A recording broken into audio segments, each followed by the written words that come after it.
Welcome to the Three Martini Lunch. Grab a stool next to Greg Columbus of Radio America and Jim Garrity of National Review. Three Martinis coming up. Happy New Year's Eve. Welcome to the Three Martini Lunch. Grab the stool. Today is the final day of our year-end Three Martini Lunch Awards, and we have saved the most prestigious for last. Jim, we've gone through 15 different categories, everything from rising political star to yesterday's edition where we pretty much savaged the mainstream media, and rightly so. Today we talk about Person of the Year, Turncoat of the Year, and we offer our fearless predictions for what it promises to be a very eventful 2020. So, Jim, lead us off. Your Person of the Year is? Sure. I'll give you who. When Time came out with their Person of the Year, and it was little Greta, I'd said that actually you want to talk about the person who probably had the most unexpected 2019. Probably could be Ukrainian President Zelensky, who about 1 year this time he was a comedian, becomes president of Ukraine. But let's remember a president that's being invaded by the Russians, as we periodically forget.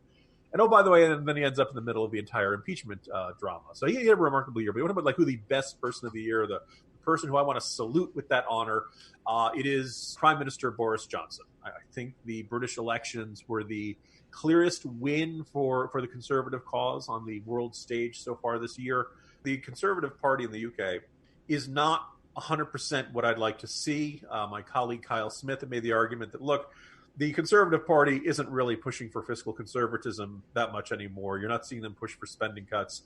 In fact, there were a bunch of areas they wanted to increase spending, although there probably were ones that most conservatives would support, like law enforcement. Let's observe that if you say, oh, conservatives aren't worried about spending anymore. Yeah, there's a lot of that going around lately. But nonetheless, look, this is, on a variety of foreign policy, what it would have meant for Jeremy Corbyn to win, the argument for Brexit, the argument of sovereignty, and the idea that, look, as much as the European Union may have made sense as a trade pact at one point, but it had turned into this foreign power that was dictating laws and rules for economic stuff that it simply was just beyond its original mandate. And the British people believe they could. Who makes the rules around here? Do we make the rules for ourselves? Or do these guys over in Brussels who are not from here make decisions for us? Brexit appears like it's going to go forward. I know there's some people who aren't 100% comfortable with the way it's being done. But look, for the argument that the people should decide and the consent of the governed is irreplaceable, and that as much as people might like international institutions and agreements and all that kind of stuff, that ultimately nothing can supersede a national government. This was an important win and a step in the right direction. And besides, the guy's a hoot. I loved the Love Actually ad. He's very funny, very witty, and the UK appears to be in good hands for the foreseeable future. Yeah, he was my first choice as well, I must say, because if you look where he was at the beginning of the year, I think he was, a disgruntled cabinet member for Theresa May. And the more she tried to play both sides on Brexit, the more frustrated he got. He eventually resigned before she had no choice but to step down after failing yet again to get a Brexit deal through that made nobody happy.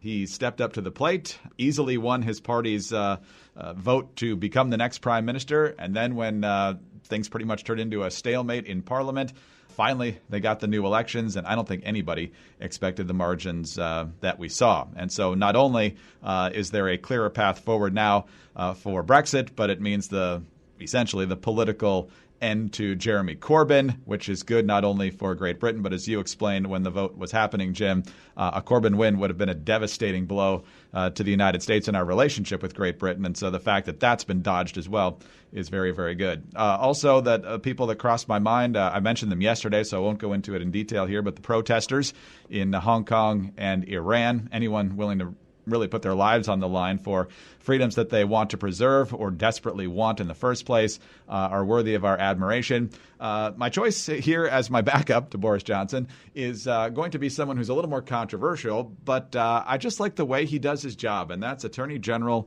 Bill Barr. This is a guy who doesn't seem to get real nervous about the intense political winds that are blowing. He seems very competent, very confident, and largely unflappable.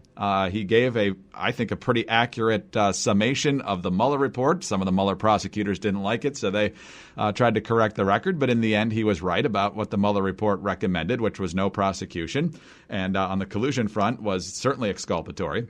There was also the situation with him appointing the U.S. Attorney John Durham to continue to look into how the FBI's investigation into the Trump campaign in 2016 began in the first place. And just his selection of Durham in and of itself shows that he's taking it seriously and not in a partisan hack kind of way. Depending on what Durham finds, of course, one side or the other will probably try to brand him that way. And then I believe it was Trump trying to get Barr to basically say his phone call was fine or some other decision he made related to that was fine. And Barr says, yeah, don't get me involved in that. I'm doing my job over here. You do your job. And I think the Justice Department is in good hands. You got Eric Holder out there complaining that it's become politicized, which, I mean, of all the people that could make that complaint, Eric Holder is probably the worst person who could possibly do that. So, Jim, you never know what's going to happen day to day with the Trump administration, but I think you've got a pretty steady hand at justice. Yeah, actually, that's a really good selection. If I had to go with a backup, I probably would have gone with that. Look, Barr has gravitas that a lot of folks in this administration don't. He is a serious thinker. He makes good arguments. There's, look, a lot of people in this administration, most of the official media and folks who are critical of the administration kind of dismiss them as Barr is someone you cannot dismiss, and I think the president must be thrilled with the performance of Barr so far. All right, Jim, let's move on to Turncoat of the Year. All right, a lot of good nominees here. And I was kind of tempted to say John Bolton, Greg, but we haven't heard from the Walrus yet. There's indications that John Bolton has a lot to say, that he found his time in Trump's cabinet extraordinarily frustrating. He felt the president was making bad decisions on North Korea and Russia and various other issues. And he, did not appear to leave on the best of terms, but we haven't heard the full story from John Bolton, so I kind of skipped over it. No, I think Turncoat of the Year, how about Tulsi Gabbard? Running for president as the Democrat for people who aren't that into Democrats. And you want to say, well, Jim, what makes her a turncoat? She's still in the Democratic Party, at least as of this recording time. One of those debates, Tulsi Gabbard, in addition to the joy of just watching her dismantle Kamala Harris and expose her record as a prosecutor in ways that Harris was just completely unprepared for, it was the quote she said about after she got into that fight with Hillary Clinton. And she said that Hillary Clinton was, quote, the personification of the rot that has sickened the Democratic Party, right? In the debate, she said, our Democratic Party is not the party that is of, by, and for the people. It is a party that has been and continues to be influenced by the foreign policy establishment in Washington, represented by Hillary Clinton and others' foreign policy by the military-industrial complex and other greedy corporate interests. Greg, by the way, if you have a Tulsi Gabbard bingo card, those two sentences probably gave you bingo, with greedy corporate interests, military-industrial complex, Hillary Clinton influence, and, establishment, those five. But, look, I think by the standards of the Democratic Party, she is kind of refreshing. She's definitely very different. I don't like it when she starts sounding like Ron Paul. But look, she is somebody who's not afraid to defy the rest of the party. And it's really kind of interesting because as much as Democrats are like, oh my goodness, she's this lunatic, Assad lover. By the way, Democrats didn't have that much of a problem with her and Assad back, right after that meeting. You don't have to look that far back to find profiles of Tulsi Gabbard being the next, the bright next rising star in the Democratic Party. Like 2-3 years ago, she was still a Democrat in good standing. So kind of fascinating to see how quickly things can change, but that's my pick for Turncoat of the Year. Oh, that's an excellent choice. It was even in the last debate where they tried to tee up Kamala Harris to bash her because they asked her about what she said about Hillary, and she said basically, yeah, the Democratic Party is corrupt to the core and it's got to change. Not usually the message that you throw out on the debate stage when you want to be the nominee for the Democratic Party, but hey, truth to power. Doesn't mean she'd be a great president, but she has said a lot of things that a lot of Democrats need to hear but clearly don't want to. So chances are not much is going to change there. And as you've pointed out, Jim, as corrupt and incompetent as their management of the 2016 campaign was, 2020 has been at least that bad, if not worse. So Tulsi Gabbard, definitely a good choice there. I'm going to go with the NBA as we go into our Turncoats of the Year. Quite literally in the category of treason. Good choice there. And so this goes back to early October. It's just before the NBA season starts, and the Lakers and some other teams are over in China doing exhibition. And China's a big market for the NBA. No surprise there. But the Hong Kong protests have been going on for months. So in early October, Daryl Morey, the general manager for the Houston Rockets, just retweets. He didn't say this himself, but he retweets it, so he probably agrees with it. Says, "Fight for freedom, stand with Hong Kong." Oh my goodness, you've got every Chinese official basically telling the NBA, get on this, get this fixed if you even want to have a presence in this country anymore. The reaction was apoplectic. The reaction in this country was apoplectic. James Harden was distancing himself from his own general manager. Other players around the league were basically saying, I don't know if I agree with that one. Morey himself had to issue an apology. The commissioner, Adam Silver, definitely wasn't happy with it, but actually did say he defends the rights of people in the NBA to have the freedom of speech. And so now we get to the stars, the people who could actually fight back here and say, you know what? I understand that we have to be a little bit sensitive in some ways because we're trying to introduce our game to this massive market and we have merchandising and all this stuff. But guess what? Your human rights record is atrocious. You're denying freedom to people who rightly deserve it. In Hong Kong, you run concentration camps to Uyghurs. You persecute Christians and burn down churches all the time. It's okay to call this out. But once the people with the biggest platforms had the chance to say something about it, no, no, no. Here's LeBron James, who never hesitates to talk about Black Lives Matter and cops involved shootings and things like that about China. We all talk about this freedom of speech. Yes, we all do have freedom of speech. But at times there are ramifications for the negative that can happen when you're not thinking about others and you're only thinking about yourself. So I don't believe... I don't want to get into a word or sentence feud with Daryl Morey, but I believe he wasn't educated on the situation at hand, and he spoke, and so many people could have been harmed, not only financially but physically, emotionally, spiritually. So just be careful what we tweet and we say and what we do. Even though yes, we do have freedom of speech, but there can be a lot of negative that comes with that too. Actually, it turns out Daryl Morey is the only one in the NBA who was educated, it seems. But that wasn't the worst. Here's Steve Kerr, head coach of the three-time world champion Golden State Warriors, offering a disgusting moral equivocation between China's human rights record and ours. It has not come up in terms of people asking me about it, people discussing it, nor has our record of human rights abuses come up either. Things that our country needs to look at and resolve, that hasn't come up either. So none of us are perfect, and we all have different issues that we have to get to. And saying that is my right as an American. Doesn't mean that I hate my country. It means I want to address things, right? But people in China didn't ask me about people owning AR-15s and mowing each other down in a mall. I wasn't asked that question. So we can play this game all we want and go all over the map and, there's this issue and that issue. And the world is a complex place and there's more gray than black and white. Jim, we could spend hours dissecting that disgusting pile of lies. I mean, the idea of equivocating a mentally ill shooter with government mowing down people and keeping them locked up in concentration camps is about as unfair and as morally bankrupt as you can come up with. Yeah, I'm going up there with that. We're all perfect. A lot of gray areas. I mean, concentration camps, is that gray? It's kind of a charcoal gray, isn't it? Like it's kind of gray you find in a black hole. Can't say I dispute that choice at all. In fact, maybe it was even a better choice. Look, we've always seen this in low level in which certain publications or institutions would avoid being critical. This was the first time you ever saw like everybody lined up. Also, the moment of LeBron James talking about, hey, think of how people could have been financially hurt by this, while people are getting beaten in the streets in Hong Kong. That's a special one right there. That one stands out of statements during the year.